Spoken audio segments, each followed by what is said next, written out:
बकरा ईद बहुत ज़्यादा लाइक करे जाते हैं। हर खाने के साथ कबाब ज़रूर होते हैं और ये रोटी से, चपाती से बहुत मज़े के लगते हैं और बिरयानी के साथ तो वाह क्या मज़ा है। तो इसको आप ज़रूर ट्राई करिएगा और अगर आपको मेरी रेसिपी अच्छी लगे तो मेरे चैनल को ज़रूर सब्सक्राइब करें और बेल आइकन दबाना मत भूलिएगा और मेरी वीडियोस को लाइक करें, शेयर करें और ट्राई करें। सबसे पहले मैं आपको इंग्रेडिएंट बता देती हूँ। इंग्रेडिएंट सबसे पहले यहाँ पर मैंने 1 kg बीफ लिया था। इसकी मैं छोटी छोटी बोटियाँ कर ली थी और 1 से मतलब 1.5 कप मैंने यहाँ पे दाल ली थी। इसको मैंने चने की दाल ली है, इसको मैंने जो उबाल लिया था। मैंने आपके सामने इसलिए नहीं करा ये सब कुछ क्योंकि टाइम लग जाता है, काफ़ी टाइम हो गया। इसको 1.5 घंटा कम से कम लगा था बॉईल होने में। बिल्कुल अच्छी तरीके से बॉईल किया है। बॉईल करते वक्त इसमें मैं डाला था 1 टेबल स्पून नमक, हाफ टी स्पून या हाफ टेबल स्पून इसमें मैंने डाला था गरम मसाला पाउडर और यहाँ पे 1 टेबल स्पून मैंने ज़ीरा लिया था। 2 टेबल स्पून यहाँ पे मैंने अदरक जिंजर गार्लिक पेस्ट लिया था और यहाँ पे मैंने 10 से 12 बड़ी जो गोल मिर्च होती है वो ली थी। इनको मैंने अच्छी तरीके से बॉईल कर लिया है। अगर मैं इसको हाथ से भी मैश करूँ तो ये हो जाएंगी बोटियाँ भी, इतना अच्छा ये हुआ है। यहाँ पर मैंने जो है धनिया, पुदीना और लीमू, यहाँ पर मैंने 2 लीमू लिए थे, इनको मैं सेंटर से कट कर लिया और बीज निकाल लिए हैं। धनिया की पत्तियाँ ली हैं और यहाँ पे मैंने पुदीना लिया है और यहाँ पे मैंने ली थी 5 से 6 हरी मिर्चें। इसको मैंने फाइनली चॉप कर लिया है। यहाँ पे मैं लूँगी कॉर्नफ्लोर ताकि अच्छी सी बाइंडिंग हो जाए और ये मैं लूँगी यहाँ पे 1 एग। तो चलिए अब हम स्टार्ट कर लें। सबसे पहले हम जो ये हमने मटेरियल रेडी किया था इसको हम चॉपर में पीस लेंगे। तो यहाँ पर मैंने ये चॉपर ले लिया है। चॉपर के अंदर मैं ये सारा मटेरियल डाल लूँ ताकि अच्छे से हम इसको पीस लें। ठीक है, बस इसको हमने डाल लिया है। अब हम इसको चॉप करेंगे, पीसेंगे चॉपर में। आपके पास अगर चॉपर नहीं है तो ऐसे मैशर से भी कर सकते हैं क्योंकि इतनी अगर आपने बोटियाँ अच्छी तरीके से गलाई हैं तो, वरना आप नहीं कर सकते। तो इसको मैं पीस लूँगी। इसको हमने इतना पीसना है कि ये सब कुछ बिल्कुल पिस जाए।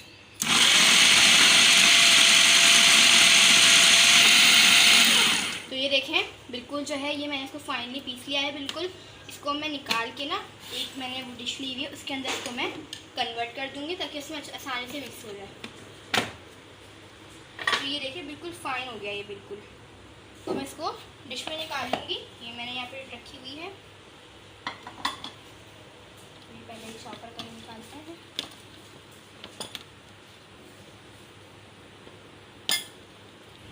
इसको क्लीन कर लेंगे, जो अंदर है वो सब क्लीन कर लेते हैं। उसके बाद दैन जो सारा मटेरियल है वो हम इसी तरीके से पीस लेंगे।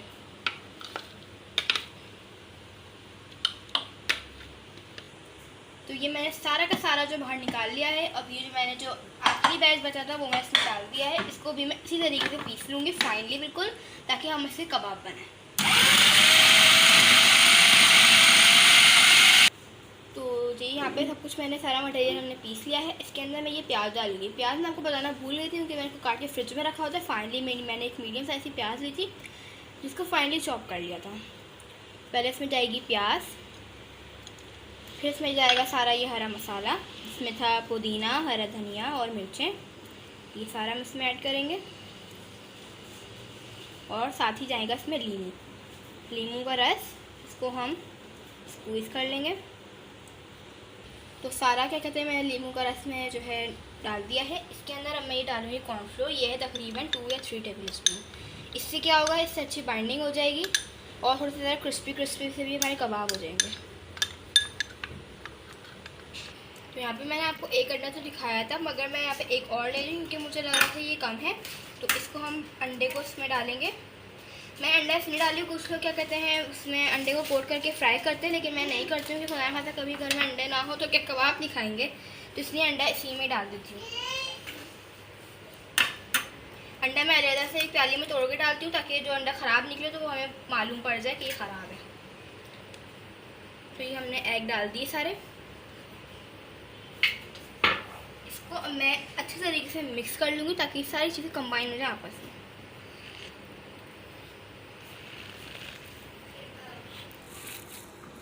तो ये देखें सारा मसाला मैंने कर लिया है। अब मैं इसके कबाब बनाऊंगी। तो आप अपने मर्ज़ी के जितना साइज़ आपको चाहिए आप उतने के कबाब आप बना सकते हैं। हम लोग ज़्यादा मीडियम खाते हैं, ना ज़्यादा बड़े ना ज़्यादा छोटे। तो इनको मैं इस तरीके से गोल करके और बीच से ऐसे फ्लैट कर दूंगी, तो ये बन जाएंगे हमारे कबाब। ये क्या देखते हैं कितने बनते हैं, इनको हम फ्रीज भी कर देंगे। फिर जब मेरा और मेरी फैमिली का दिल चाहेगा हम ये निकालेंगे, खाएंगे और इन्जॉय करेंगे। तो इनको आप फ्रीज़ कर सकते हैं। तो ये देखें, इस तरीके से सारे मैं कबाब बना के रखती जाऊँगी एक प्लेट में। इसी तरीके से मैं सारे बना लूँगी। तो ये सारे के सारे कबाब मैंने रेडी कर लिए हैं। जो कि मुझे अभी फ्राई करने थे वो मैंने निकाल लिए हैं, और जो मैंने फ्रीज करके बाकी रख दिए हैं। तो इनको अब मैं फ्राई करूँगी। तो यहाँ पे मैंने ऑयल गरम कर दिया है, इसके अंदर मैं एक एक करके कबाब रखूँगी। तो ये सारे मैं कबाब एक एक करके मैं रख रही हूँ। एक एक करके सारे कबाब मैं फ्राई कर लूँगी। तो टोटल मैं इसमें रखूँगी 6 कबाब मैं इनको फ्राई करूँगी। एक सेंटर में भी रख देते हैं। ये देख सकते हैं अभी फ्राई हो रहे हैं। 7 कबाब मैंने इसके अंदर डाल के फ्राई कर रही हूँ बिल्कुल लो फ्लेम पे, बिकॉज क्योंकि हमारा तवा जो है गर्म हो चुका था और मैंने इसके अंदर एग भी डाला था। तो ये आराम से अंदर से भी कुक होंगे, जब इनकी जो है मतलब ये नीचे से गोल्डन ब्राउन होंगे तो मैं इनकी साइड पलट दूँगी। तो ये देखें, ये साइड ये मतलब ये हो गया था, इसको मैंने पलट लिया है। मैं नाइफ़ का इस्तेमाल इसलिए करती हूँ क्योंकि ये पतली निप होती है इसकी, तो ये आराम से कबाब को पलटने में आसानी होती है। तो मैं इस तरीके से सारे कबाब पलट लूँगी। ये सारे हो गए हैं। अब इस साइड से भी मैं इनको लो फ्लेम पे ही गोल्डन ब्राउन करूँगी।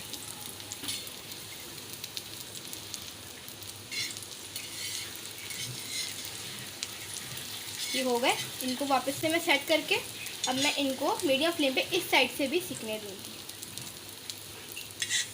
तो इनको यहाँ मैं ये फ्राई हो गए थे, इनको मैंने यहाँ पर सेट कर रही हूँ यहाँ पे, ठीक है। इसके अंदर वापस से मैं ऑयल डालूँगी और जो है इनको फ्राई कर लूँगी। तो ये मैं ऑयल डालती हूँ। तो यहाँ पे तकरीबन मैंने 3 टेबलस्पून ऑयल डाला है। इसके अंदर मैं ये कबाब फ्राई करूँगी। देखिए क्रैक नहीं आना चाहिए। आप देख सकते हैं कि विदाउट एग के हम लोगों ने इसको फ्राई किया है। तो ये कितने अच्छे बन रहे हैं अपने अंदर, और देखिए इसमें क्रिस्पी भी बने। ये देखें, मैं आपको अगर आवाज़ सुनाऊँ, ये देखें, देखिए आपको आ रही होगी यकीनन आवाज़, मुझे हमें भी आ रही है। तो ये इतने क्रिस्पी बने हैं ये कॉर्नफ्लोर की वजह से, और एग की वजह से ये अच्छे से बाइंड भी होगा। तो इनको मैं निकाल लेती हूँ, ये हो गए हैं, और बाकी के भी इस तरह से फ्राई कर लूँगी। हमारे मज़ेदार से शामी कबाब, तो आपने देखा ही कितने मज़े के लग रहे हैं देखने में। और जो हमने कॉर्नफ्लोर अंडा डाला था उसकी वजह से हमें ना अंडे का कोट करना पड़ा, ना हमको किसी भी जैसे कॉर्नफ्लोर कोट कर देते हैं, ब्रेड क्रम्स का कोट कर देते हैं, वो भी हमें नहीं करना पड़ा। फिर भी इतने मज़े के रेडी हुए। तो मैंने अंडा इसलिए डाला था कि खुदा ना खासा किसी घर में अंडा ना हो तो क्या वो कबाब नहीं खाएगा, तो कबाब वो ज़रूर खाएगा क्योंकि वो ऐसे फ्राई कर लेगा। तो चले अब हम इसको टेस्ट करके बताते हैं कि अब मैं आपको रिव्यूज़ देती हूँ कि कैसे बने। देखने में तो ये बहुत मज़े के लग रहे हैं, क्रिस्पी क्रिस्पी, और आवाज़ भी आ रही है। ठीक है, इसको हम टेस्ट करते हैं। चलो,